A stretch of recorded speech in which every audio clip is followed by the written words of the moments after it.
So number 6 is easy, and I have just given you a hint.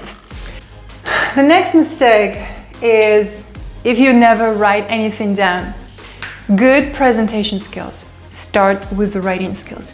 If you have never written anything down, we cannot be talking about a successful presentation, about a clear presentation, and about a well-structured, logical presentation. You want to know how to write down your ideas, because when you do sit down to write your ideas, you're giving yourself a chance to structure your thought process. If you have never seen what your thought process looks like on paper, when you try to formulate your thoughts in the English language, then you can't even imagine what other people hear and what message other people can be receiving when you speak English.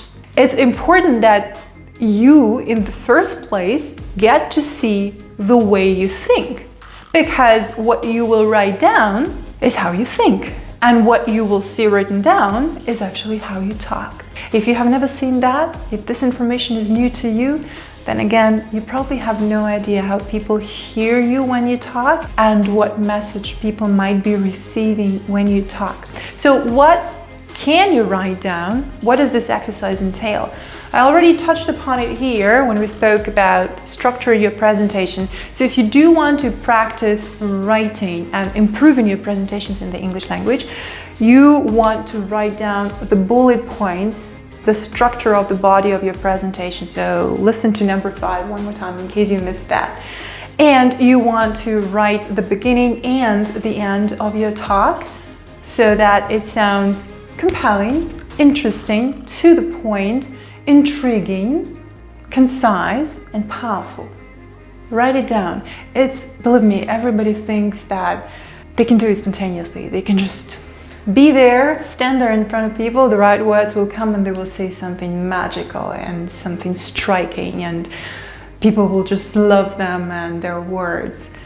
No, it takes work and it takes a lot of practice. So if you hope to just show up and say the right thing the first time you do it, you're wrong. You will say something. I'm not saying that it's necessarily going to be bad, but it's probably not going to be what you expect from yourself. In order to go there and know that you can do a very good presentation means you have to be confident that you can do it. And you are only confident you can do it when you've done it many, many times. Apart from writing down the beginning and the end of your talk and structuring your bullet points, you can also write down one big idea of your presentation. What does that mean?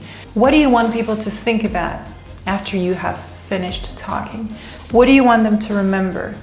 What is this one sentence that they will be talking about or they will be thinking about? What idea do you want to stick with them? This is your one big idea. So practice writing it down.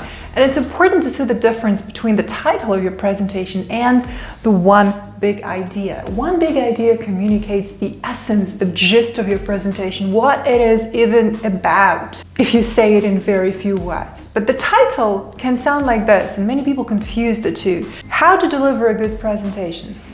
That's a title. Maybe a title of a talk, or maybe a title of a blog post, or how to increase sales in 2 months. That's a title for a blog post, but that doesn't explain to us what the presentation is about. One big idea does not ask questions. It does not pose questions. It answers the questions. So when you say how to be confident, this is not the main idea of the presentation. That sounds like a blog post title. But if you say something like, we have identified a new strategy to double our sales in the next quarter. Okay, that's interesting. Give me more. Tell me how exactly you're going to do that. That is the answer to the question. That is the main idea of my presentation or of your presentation, and I want to listen to the rest. I want to listen to it. I want to know how, what's the strategy? Or if I say that learning to manage your inner state is way more important than learning the text of your presentation. That is my one big idea. This is the gist, the essence of my message. I'm not asking the question here, I'm answering the question. Practice writing it down. Practice fitting your one big idea in as few words as possible. Practice communicating loads of meaning in very few words. To do this, you need to write. If you have never written it down, there's no way you can do it on the spot, especially in the second language.